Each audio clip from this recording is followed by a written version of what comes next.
ప్రతి ప్రవక్త యొక్క సాంప్రదాయం ఏమిటి అంటే మిస్వాక్ చేయడం, పళ్ళుదోము పుల్ల, మిస్వాక్. అయితే ఇప్పుడున్న రోజుల్లో పళ్ళుతోము పుల్లతో పాటు బ్రష్ చేయడం కూడా అవసరం. ఎందుకని? తినే ఆహారాలు మామూలు తినడంలా మనం ఆ ఆహారాలు తిన్నటువంటి మన నోరు కూడా కలుషితమైపోతుంది. అందుకే నోటి శుభ్రం అనేది ఆదం ప్రవక్త హజరత్ ఆదం అలైహిస్సలాం మొట్టమొదటి మానవుడి కాడ్నించి అంతిమ ప్రవక్త ఆఖరి ప్రవక్త హజరత్ ముహమ్మద్ సల్లల్లాహు అలైహి వసల్లం వరకు ప్రతి ప్రవక్త యొక్క సాంప్రదాయం పళ్ళుతోము పుల్లతోటి నోటిని ఎప్పుడూ శుభ్రంగా ఉంచడం.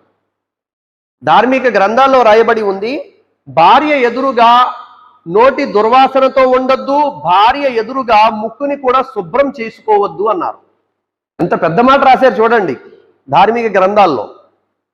భార్య ఎదురుగా నోటిలో దుర్వాసనతో ఉండొద్దు మీరు. అందుకే బెస్ట్ అలవాటు ఏంటంటే, ఉత్తమమైనటువంటి అలవాటు ఏమిటంటే ఫజర్ నమాజ్కి లేచిన వెంటనే బ్రష్ చేసుకొని వెళ్ళడానికి ప్రయత్నించాలి. బ్రష్ చేసుకొని. ఎందుకంటే నోటి దుర్వాసన వల్ల ప్రజలు మనకు దూరం అయిపోతారు.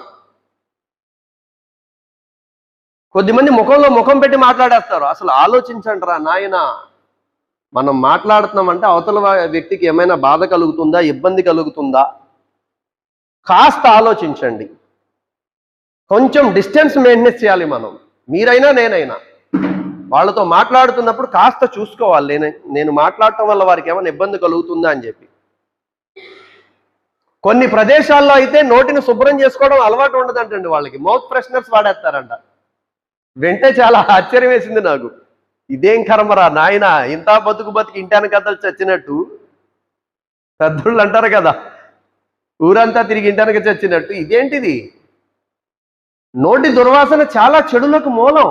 దైవ ప్రవక్త వారి యొక్క విధానం అయితే ఇంట్లో వెళ్లే ముందు మిస్వాక్ చేసుకుని వెళ్ళేవారు.